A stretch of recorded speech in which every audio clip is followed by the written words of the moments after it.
Sud Radio, les Jeux dans tous leurs états. Thierry Guerrier, Joseph Ruiz. Bonjour Joseph.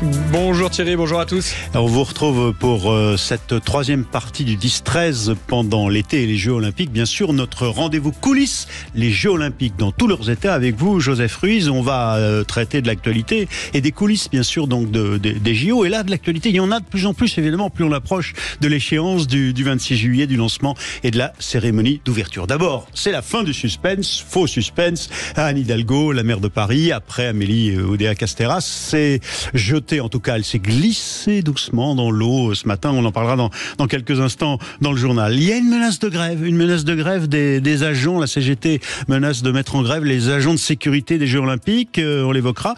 Vous entendrez un coup de gueule des cyclistes parisiens, de certains de leurs porte-parole, qui sont pas contents parce que la RATP a dû bloquer certains axes des bus qui leur étaient réservés aussi aux cyclistes. Ils n'ont plus le droit de les emprunter à cause des JO olympiques. On nous expliquera tout ça. On sera avec une grande athlète. Comment s'appelle-t-elle? Castrid Guyard, qui est secrétaire général du CNOSF, et on va parler combien de médailles pour les Bleus, un peu de sport. Ouais, c'est ça. Et on verra ça. Et c'est très sympa à elle d'être avec nous sur Sud Radio à l'instant. Une autre info ce matin, les sites olympiques. Eh bien, parmi les sites olympiques, certains sont pollués. Ça, c'est pas une bonne nouvelle. Et enfin, un constat. Une étude vient d'être publiée qui constate que c'est moins bon. Les Français font moins de sport qu'autrefois. Ce sont, dans les débats de l'été, les JO dans tous leurs états. Sud Radio, les Jeux dans tous leurs états. Thierry Guerrier, Joseph Ruiz. Alors Joseph, le surpoids, la fin du sport, ou en tout cas moins de sport chez les Français, le surpoids revient. Et oui, il revient. La France est classée 119e sur 146 pays en termes de pratique physique. On est à J-9 avant le début des Jeux Olympiques et on a l'impression que les Français n'aiment pas trop faire du sport. On est en ligne avec le docteur Hervé Collado, qui est président de la Société française de traumatologie du sport. Bonjour docteur. Bonjour. Bonjour. Bon, alors quand on voit ces chiffres-là, on se dit peut-être que les Jeux Olympiques vont changer quelque chose, mais pour le moment le constat, c'est quoi? C'est que les Français effectivement ne font pas assez de sport. Je vous le confirme, vous avez donné les chiffres qui sont vérifiés exacts, c'est l'OMS qui a sorti ça. Mais bon, le pire, si vous voulez, c'est pas forcément qu'on fasse moins de sport, c'est les conséquences. C'est-à-dire qu'en gros, on sait maintenant, il y a eu des études qui sont sorties, que les adolescents d'aujourd'hui ont 30% de capacité cardiovasculaire que les adolescents des années 2000. Donc, vous imaginez bien que... Ça veut dire quoi concrètement, docteur? Ce qui va en découler, si vous voulez, c'est que globalement, ils sont en moins bonne santé au niveau cardiovasculaire. Et donc, il y a des maladies qui vont se développer. Et on va avoir des maladies cardiovasculaires, des problèmes d'hypertension, de diabète, de cholestérol. Et ça risque d'être une bombe à retardement dans les années futures. L'inactivité est une bombe à retardement. Mais vous avez ce terme technique de toubib, de médecin, et c'est tout à votre honneur. Mais vous dites 30% de capacité cardiovasculaire. Ça veut dire quoi? Ils ont des plus petits poumons et des plus petits cœurs? Ils n'ont plus la boîte, comme disent les sportifs. Non, alors, c'est pas plus petit, si vous voulez, à la taille, c'est pas le problème. Le problème, c'est vous savez, le cœur est un muscle, et ce muscle, il faut l'entretenir. Eh oui. Force est de constater qu'ils n'entretiennent pas ce muscle, et de fait, il n'est pas entraîné, et donc on a des capacités cardiovasculaires, une adaptabilité à l'effort qui est beaucoup moindre. Et on va en continuer à en parler juste après avec le docteur Pierre Souvé, cardiologue, qui va nous rejoindre. Qu'est-ce qu'ils vous disent, les Français, quand vous les avez avec vous en rendez-vous? Pourquoi est-ce qu'ils font moins de sport finalement? Vous savez, il y a des choses très très très basiques, l'inactivité du fait des écrans, on pourrait en parler pendant des heures, les téléphones, les écrans, tout ça fait que le sport est moins mis à l'honneur. Et puis vous savez, les Jeux Olympiques, on y compte beaucoup, si vous voulez, pour donner le coup de fouet. Mais vous y croyez vraiment à ça?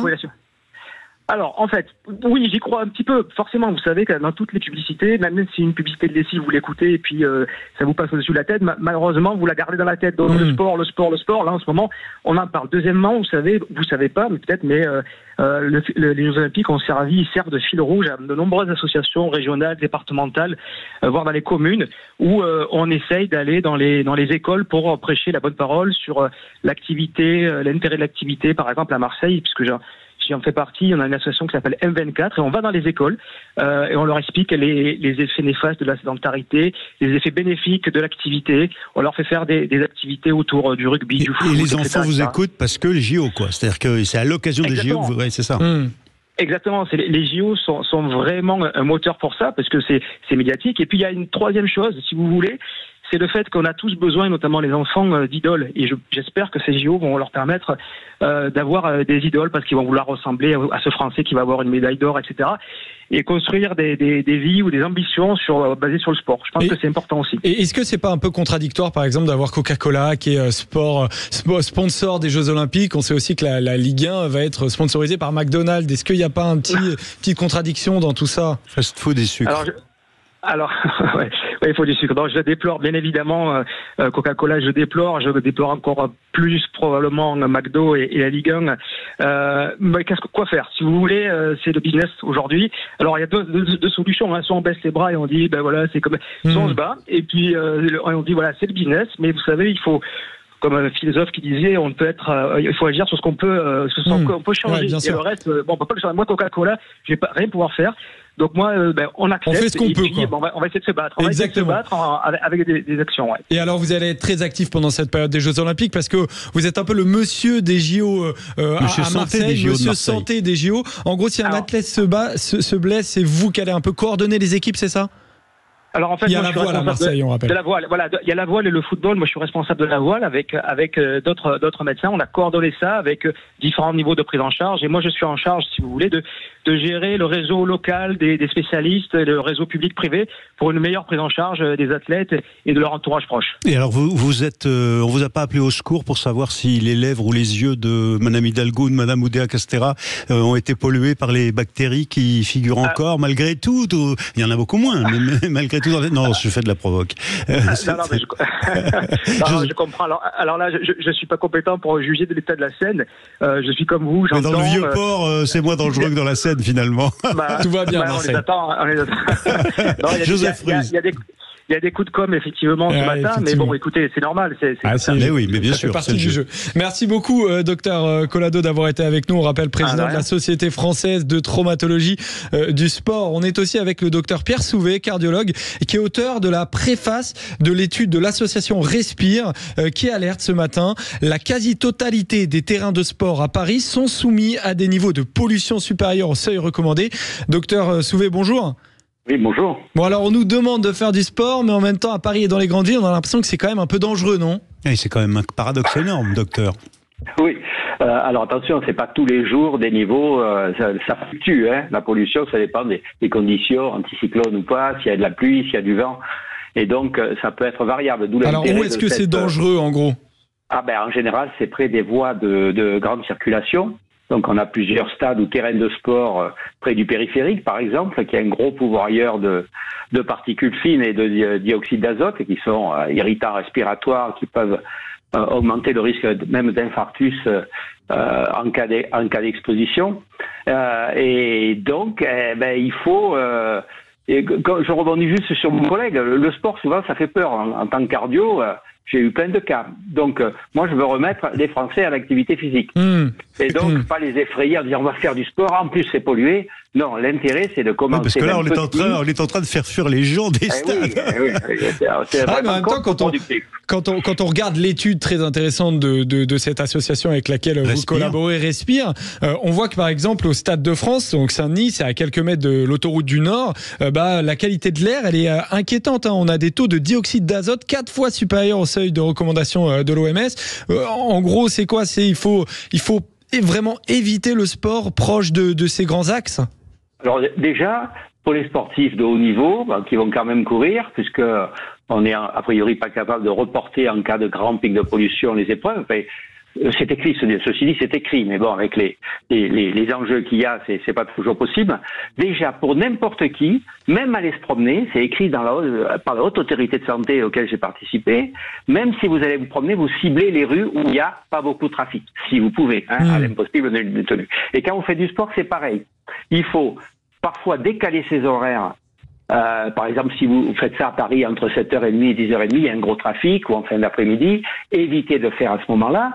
Ciblez grâce à cette carte les lieux qui sont particulièrement pollués. Alors là aussi, c'est pas toujours facile de changer de lieu où on va faire son exercice, et adapter l'intensité de votre effort. Il y a une grosse étude qui a montré que même en zone polluée, faiblement pollution modérée, l'activité physique diminuait la mortalité. Alors évidemment, si il n'y a pas du tout de pollution, ça diminue encore plus la mortalité et les maladies qui sont liées.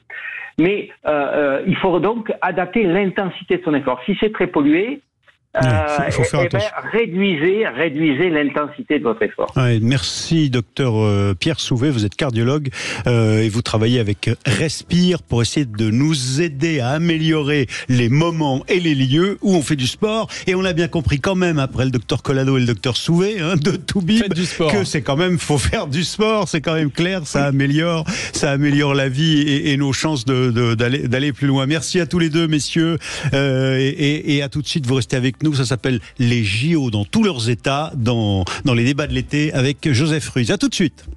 Sud Radio. Parlons vrai. Parlons vrai. Sud Radio. Parlons vrai. Sud Radio. Parlons. Sud Radio, les Jeux dans tous leurs états. Thierry Guerrier, Joseph Ruiz.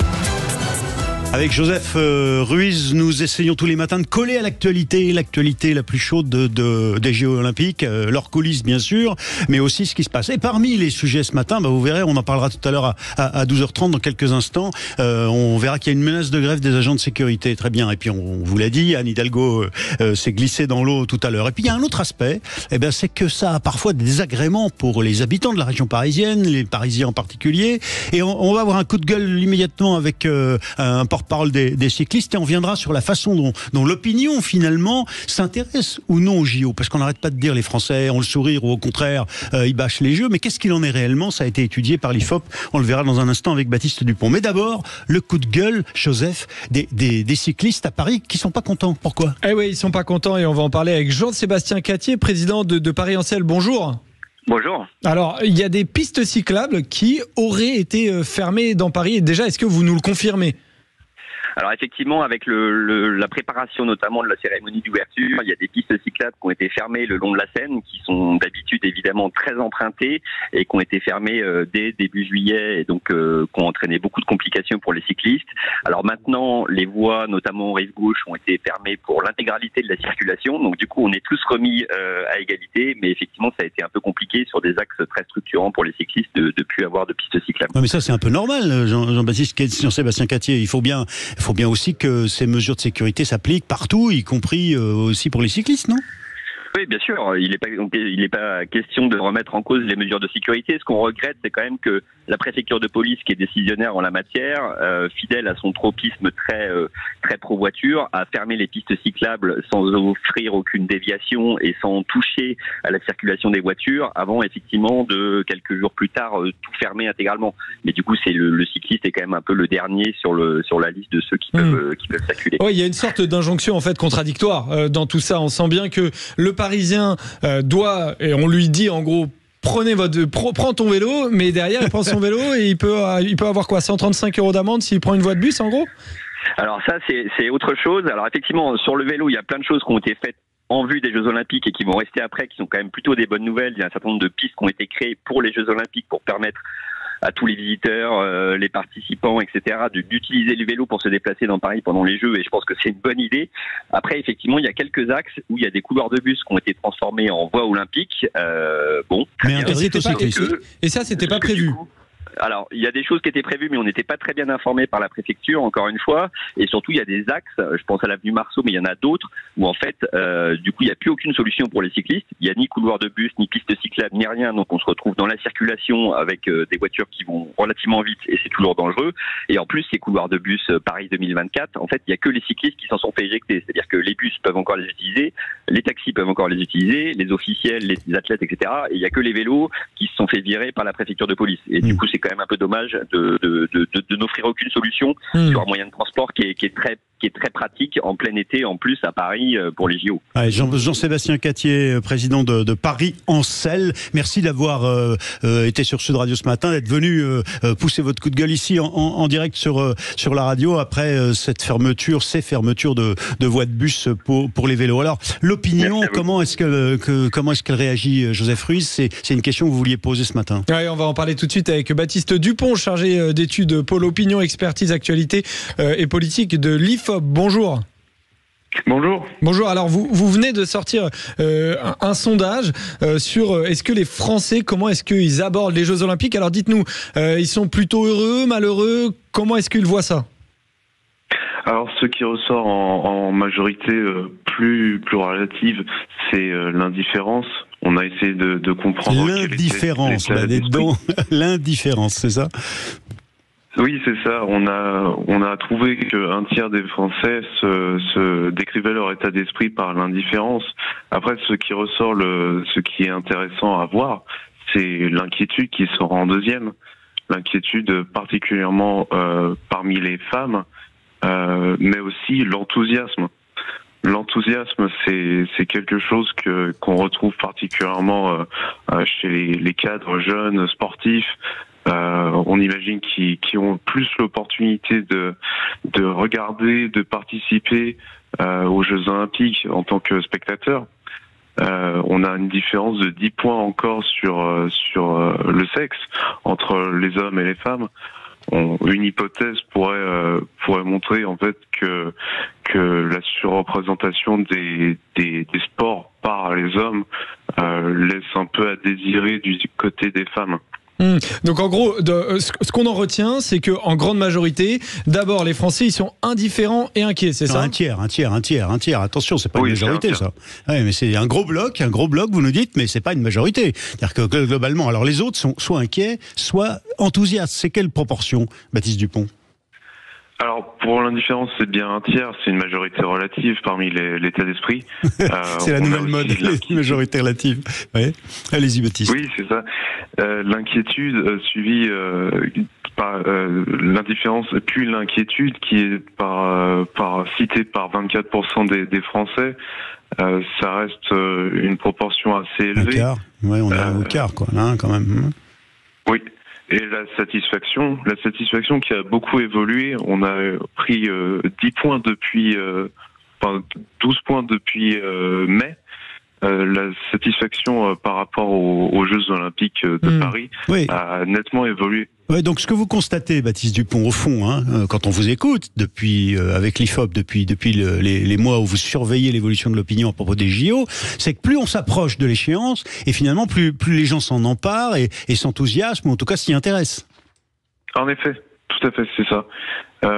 Par rapport à la satisfaction, ça a beaucoup évolué, mais aussi la confiance dans la France pour organiser les Jeux Olympiques.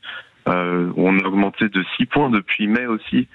La confiance par rapport à la capacité de la France à organiser ces Jeux. Eh ben, les Français, c'est nous. C'est-à-dire qu'au fond, vous nous dites, on est en train de prendre confiance en nous, en ceux qui ont organisé tout ça, pour essayer de faire une belle fête et de participer à une belle fête. Bah, finalement, on va retenir ça de cette opinion ce matin. Merci d'avoir été avec nous. Dans quelques instants, Quentin Gérard, on va revenir sur l'actualité chaude. Merci, Baptiste Dupont de l'IFOP. Après cette photographie de l'opinion qui progresse vers l'enthousiasme, en tout cas vers l'intérêt pour les Jeux Olympiques, Quentin Gérard va nous rejoindre pour l'actualité un peu plus quotidienne et chaude des Jeux Olympiques, bien sûr. Et on parlera après sport avec les chances de médailles pour la France, pour les Bleus. À tout de suite. Sud Radio. Sud Radio. Parlons vrai. Parlons vrai. Sud Radio. Parlons vert.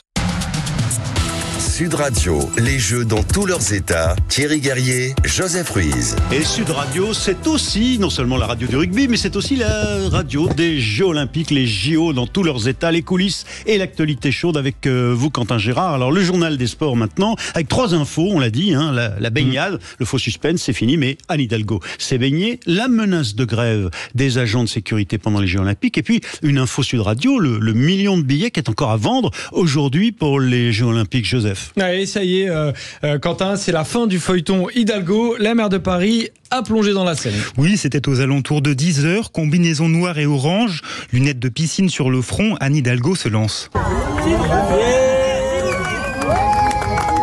Vous l'entendez là, elle est accompagnée de Tony Estanguet, le président du comité Paris 2024. Elle a des lunettes noires sur les yeux. Oui, lui aussi. De Marc Guillaume, le préfet d'Île-de-France et de toute une délégation. Après quelques brasses, elle remonte et donne son ressenti. C'est du bonheur. Vous savez, on rêve de cela depuis des années. On a travaillé très très dur. Et là, vous descendez dans l'eau, ça paraît naturel, ça paraît facile. L'eau est très très bonne, un petit peu fraîche, mais pas tant que ça. Et regardez la joie autour de nous. Et en plus, le soleil. Je vous dis pas l'épidémie de bains dans la Seine cet après-midi. Oui, mais Paris tenu. Donc pour Anne Hidalgo, la maire de Paris a aussi annoncé avoir une pensée pour Jacques Chirac à la fin, qui avait promis. Il voulait y aller, il l'a jamais fait. Oui, il avait promis dans les années 90 de se baigner dans la Seine aussi. Et on change un peu d'ambiance. La CGT qui agite la menace d'une grève des agents de sécurité pendant les Jeux Olympiques. Oui, à moins de 10 jours de l'événement, Sophie Binet a tapé du poing sur la table ce matin sur RTL. Pour éviter une grève des agents de sécurité, la secrétaire générale du syndicat appelle les patrons à ouvrir des négociations. Il faut que ça fasse tache d'huile parce que, notamment dans le domaine de la sécurité, les conditions de travail sont très difficiles, les salariés vraiment maltraités, et il y a plein d'entreprises de sécurité dans lesquelles on n'a pas de négociation. Donc là, si les négociations ne s'ouvrent pas, il y aura des grèves. Donc là, le patronat doit prendre ses responsabilités. Un mouvement de ce type peut toutefois être évité, a ensuite indiqué Sophie Binet, donnant l'exemple de la grève avortée des salariés des aéroports de Paris aujourd'hui, après un accord avec la direction. La CGT a aussi appelé un rassemblement demain à proximité de l'Assemblée nationale pour demander à Emmanuel Macron d'assumer sa défaite aux législatives. Et on va tout faire dans les JO, dans tous leurs états, pour avoir la CGT, pour savoir ce qu'ils demandent exactement.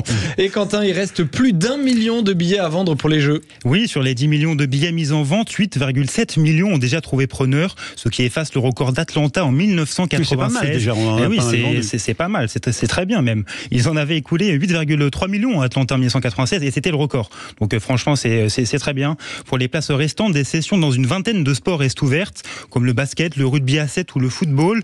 Pour 24 € par exemple, vous pouvez aller voir les Bleus d'Antoine Dupont contre les Fidji au Stade de France, c'est le 25 juillet. Il reste aussi quelques billets pour la cérémonie d'ouverture. Oui, mais à 3 000 € pièce.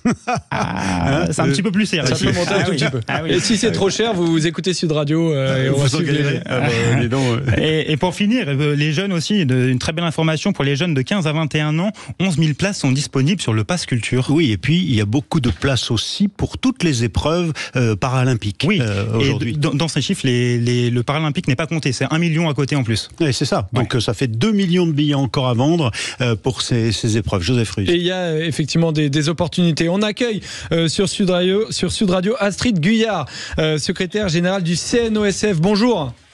Bonjour à tous, merci de l'invitation. Une grande championne, Astrid. Et médaillée olympique au JO de Tokyo 2020. On vous remercie beaucoup d'être à l'antenne de Sud Radio aujourd'hui dans les JO dans tous leurs états. On aimerait faire un point sportif très clair finalement pour savoir combien de médailles les Bleus peuvent-ils viser aujourd'hui.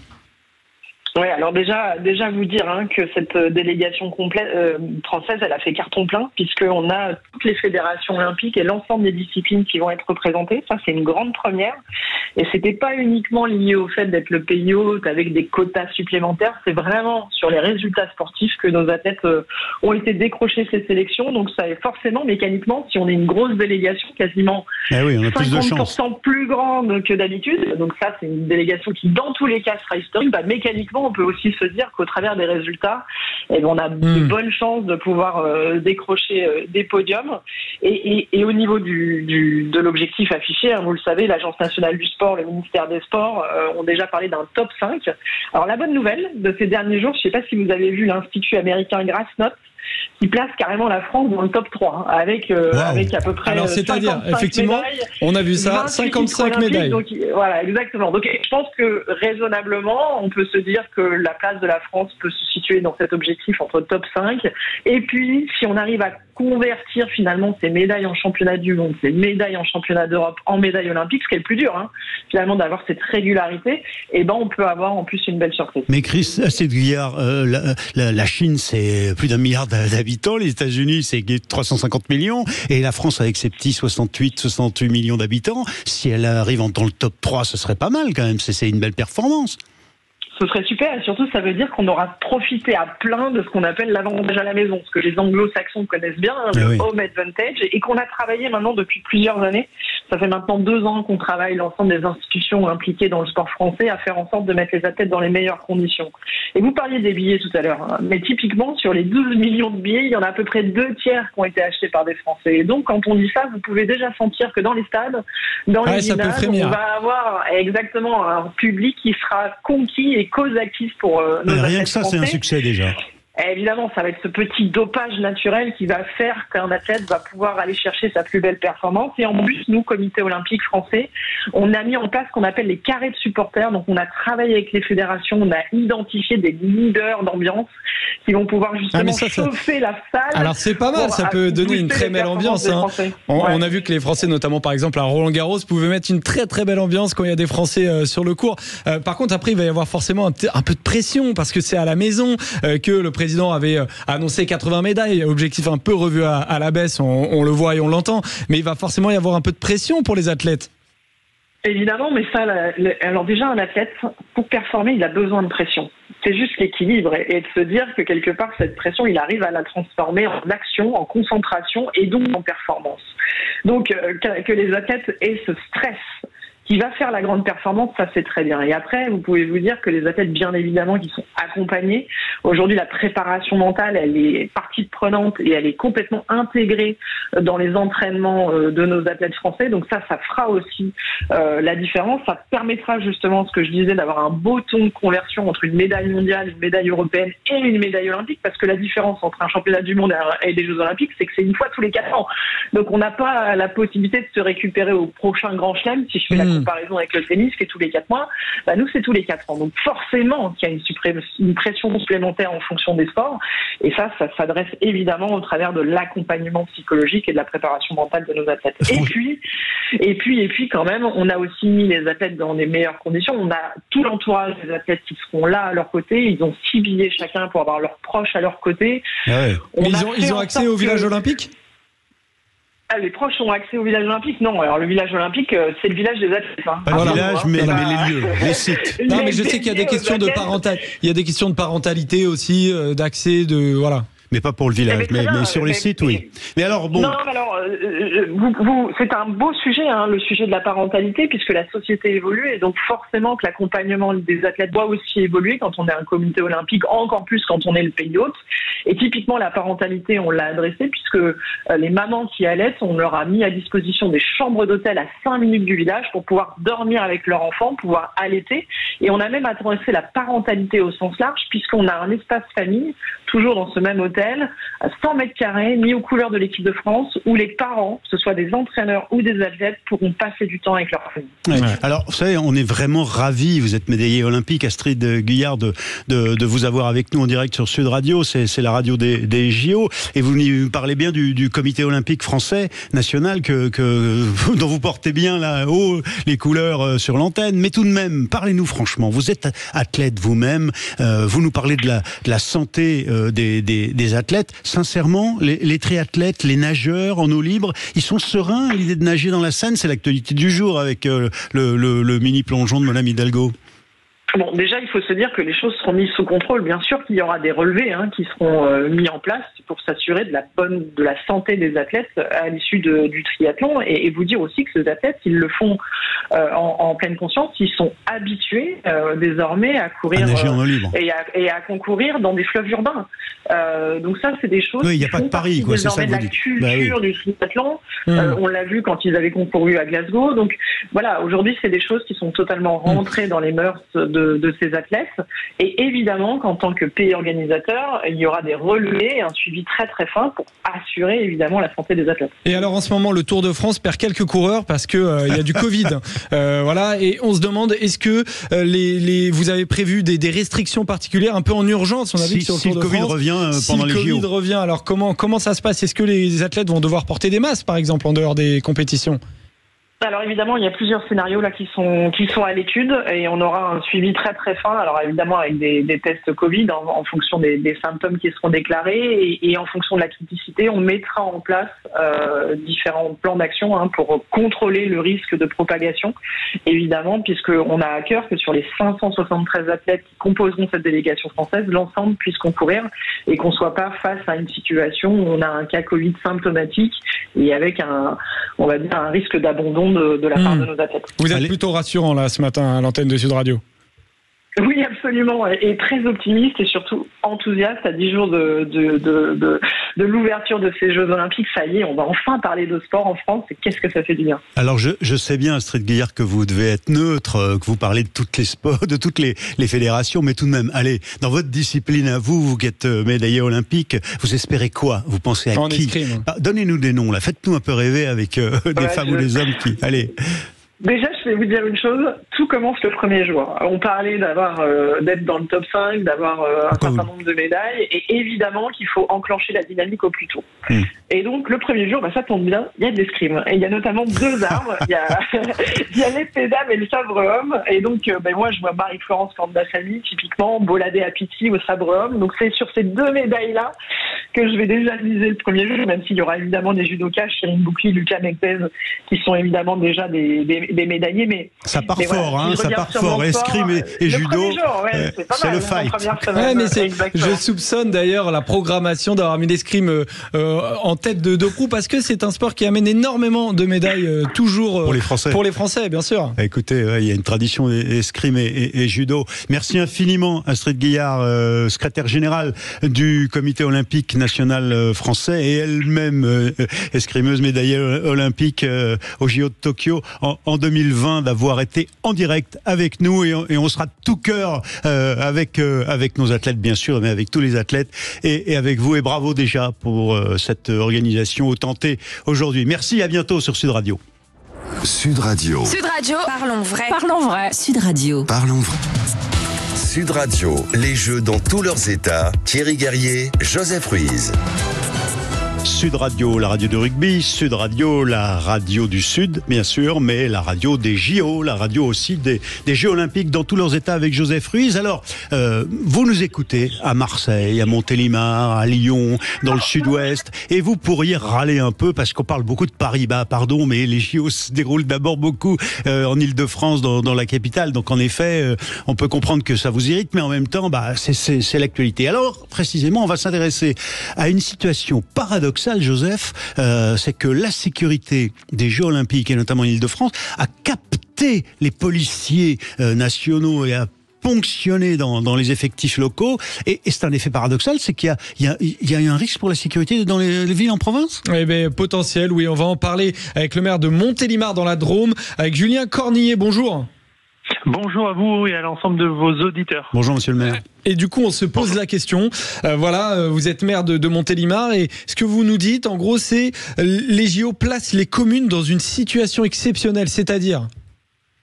Très clairement, et on peut comprendre que l'effort de sécurité sur la capitale avec les Jeux Olympiques nécessitait plus de pouvoir de police.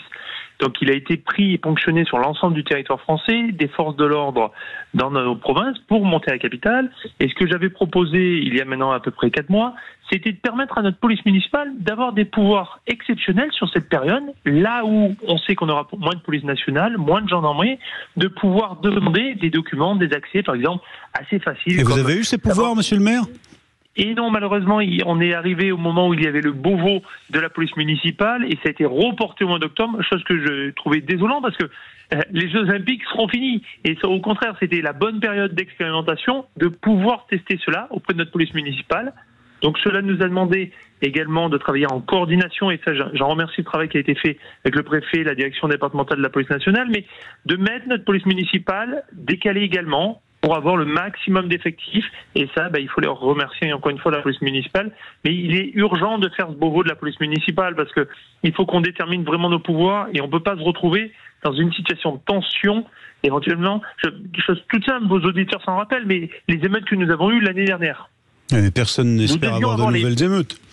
Je l'espère non plus, mais vous savez, quand vous êtes un élu, vous devez être dans l'anticipation. Ouais, et puis ça vous a marqué forcément. Je pense que ça a marqué l'élu que je suis, mais ça a marqué surtout que dans ma ville, j'ai eu la chance de ne pas avoir de dégâts, de violences urbaines sur Montélimar, et bien heureusement, mais je suis un maire parmi 36 autres 1000 maires, et qu'on a vu les dégâts que certains ont eu, on se dit qu'il faut savoir anticiper, d'avoir les moyens suffisants et donner les pouvoirs qu'il faut aux polices municipales.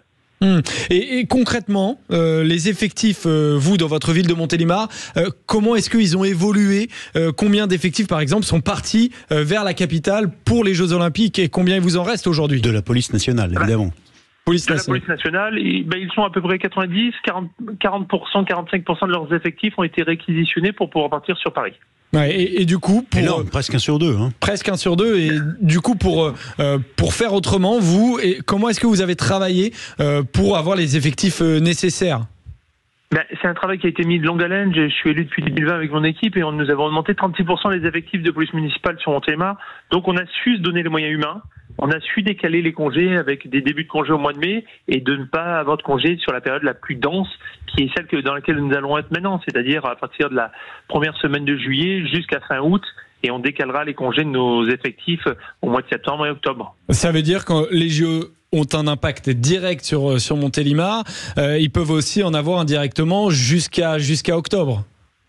Eh ben oui, bien évidemment, parce que tout le personnel qu'on mettra en congé à partir du mois de septembre et octobre, tout comme ce sera le même cas pour notre police nationale, nos gendarmes et nos sapeurs-pompiers qui vont être réquisitionnés au niveau des Jeux Olympiques. Il faut bien que l'ensemble de vos auditeurs le sachent, c'est un effort qui est national, et vous le disiez tout à l'heure, pour moi, je trouve que les Jeux de Paris sont peut-être le mauvais terme. Ce sont les Jeux de la France qui se déroulent sur Paris. Oui, parce que tout le monde contribue, c'est ce que vous nous dites finalement, en envoyant ses forces, en partie protéger l'Île-de-France, quoi. Oui, tout à fait, même sur les investissements. Mais c'est tant mieux si ça permet de faire le rayonnement de la France, j'en suis très fier. Mais c'est vrai qu'on aurait pu aussi imaginer des épreuves un peu plus réparties sur notre territoire. Voilà. Alors, monsieur le maire, Julien Cornillet, maire de Montélimar, vous avez utilisé une formule, il faudrait faire le Beauvau de la police municipale. Alors, je savais pas, j'imaginais pas, mais vous voyez, tout est lié, vous venez de nous le dire, j'imaginais pas que les JO allaient, avec notre émission sur les coulisses des Jeux Olympiques, allaient nous ramener à un débat de politique nationale. Je m'explique. Vous savez que la France Insoumise et le nouveau Front Populaire, dans son programme, se dit que peut-être la solution, ce serait de faire, pour la sécurité, parce qu'ils y ont pensé aussi, ce serait de faire une police de proximité, revenir à une police de proximité, et donc de nationaliser les polices municipales. Vous pensez quoi de ce projet ? Je pense que c'est beaucoup plus complexe que ça. On ne peut pas se limiter à une formule magique, parce que vous n'avez pas toutes les mêmes communes qui sont au même niveau. Je vous donne l'exemple à Montélimar. Nous avons monté nos effectifs de 36%. Peut-être qu'avec un autre maire, on ne serait pas au même niveau. Il y a certaines polices qui sont armées comme à Montélimar, d'autres maires qui ne veulent pas que leur police soit armée. Je pense que non. Le maire... Il faut laisser l'autonomie locale, quoi. Voilà, un vrai pouvoir de police. Il faut nous laisser gérer au niveau local avec nos particularités. On n'est pas là. Qu'il y ait une vraie distinction dans les missions de la police nationale et de la police municipale, oui. Mais voilà, ce que je veux dire, c'est nos impôts locaux qui payons notre police municipale. Donc c'est à nous de la maîtriser. Ou bien évidemment, c'est à l'État de remettre les moyens supplémentaires pour remettre cette police de proximité. Moi, je n'ai aucun souci à remettre ma police municipale sur des missions qui seraient moins d'intervention. Par exemple, le soir, fréquemment, j'ai 2 patrouilles de police municipale. Là où mais combien ça coûte aujourd'hui pour vous de revenir au JO, si on revient au JO, la question de Joseph Ruiz, c'est combien ça vous a coûté finalement le surplus lié au JO, avec les heures supplémentaires, Il n'y aura pas de surplus du fait des JO, il y aura simplement un allègement du nombre de polices municipales sur le reste du temps. Nous sommes sur 1607 heures sur nos fonctionnaires, avec des pics, bien sûr, avec un moment d'heure sup, mais nous allons essayer d'étaler cela. Donc, c'est bien un effort qui fait néanmoins, parce que ça veut dire qu'à un moment, vous aurez moins de police par rapport à ce que vous auriez pu... Et avec un risque, en cas de débordement, effectivement, que vous soyez peut-être en tension réelle. Vous aviez 3 propositions à donner, justement, pour passer cette période estivale. Vous nous avez parlé de la première, avec des capacités élargies pour la police municipale. Quelles étaient un peu les autres propositions, et est-ce qu'elles ont été acceptées ? Non, elles n'ont pas pu être encore acceptées parce que, je vous dis, il avait été répondu très clairement par Beauvau. Nous faisons le Beauvau de la police municipale. J'en étais invité, j'en étais ravi. Mais vous avez bien vu la scène politique nationale qui a remis tout ça à plat. Mais j'ose croire qu'à la rentrée, on se rendra compte qu'il faut aller dans ce sens-là. Imaginez, vous avez 300 000 véhicules qui sont sans assurance. On peut contrôler les voitures, on ne peut pas accéder au fichier des assurances. C'est quand même un comble. On ne peut pas savoir si une personne est recherchée ou pas, si le véhicule est recherché ou pas. Ça vous change tout. Ça, c'est pas dans les prérogatives, des polices municipales, et vous demandiez que vous puissiez y avoir accès au moins en expérience, de façon expérimentale, pendant les JO. Pourquoi ? Parce que moins de police nationale, c'est-à-dire moins de disponibilité de cette police municipale, qui nous répond de façon assez rapide. Mais quand vous avez moins de personnes disponibles, donnez-moi l'accès à ce fichier-là. On n'était pas en train de vouloir avoir un fichier S ou quelque chose de très secret qui remettrait en question de pouvoir judiciaire de la police nationale. Nous sommes sur de l'accès à des fichiers administratifs. Joseph Ruiz. Dernière question, vous nous avez évoqué la possibilité d'appeler ça les Jeux de la France. Vous avez peur de ce fossé qui se crée entre Paris et finalement les villes de province comme Montélimar dont vous êtes maire?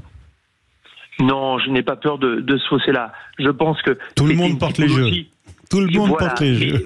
Mais vous allez voir, il y a une vraie différence qui a été faite, et c'est le président de notre région, Auvergne-Rhône-Alpes, Laurent Wauquiez, qui l'a bien pensé avec le président Muselier de la région Sud. Les Jeux ont été mutualisés avec nos deux régions, c'est dans l'ensemble du territoire, et c'est une candidature commune portée par les deux régions. Et vous allez surveiller quoi de vos persos, Julien Cornillet, maire de Montélimar, vous allez surveiller quoi en particulier? C'est quoi le sport qui vous fait rêver? Ah, je dois avouer que j'ai une vraie passion pour le rugby. J'étais en pôle sport rugby à Béziers, donc je dois vous avouer que le rugby à 7 va particulièrement m'intéresser. Eh ben voilà. Où les Français, on le rappelle, ont une double chance de médaille d'or. C'est l'objectif affiché. En tout cas, le podium pour les filles et la médaille d'or claire et nette pour les garçons. Eh ben, on peut espérer moins. On va espérer cette médaille. En vous remerciant, monsieur le maire de Montélimar, Julien Cornillet, pour être venu nous parler un peu de la façon dont vous gérez les flux de policiers, notamment, et de sécurité. Merci. Il me reste à remercier Joseph Ruiz, Amélie Béguin, Thibaut Stadler et Jamel Abdelak pour cette matinale 10h, 13h, ce débat de l'été, ces débats de l'été, et puis cette actualité et notre émission spécifique sur les Jeux Olympiques. On se retrouve demain à partir de 10h. Merci à vous toutes et à vous tous qui nous écoutez, et pas seulement en Ile-de-France, on l'a bien vu, et on se retrouve sur Sud Radio. Sud Radio. Parlons vrai. Sud Radio.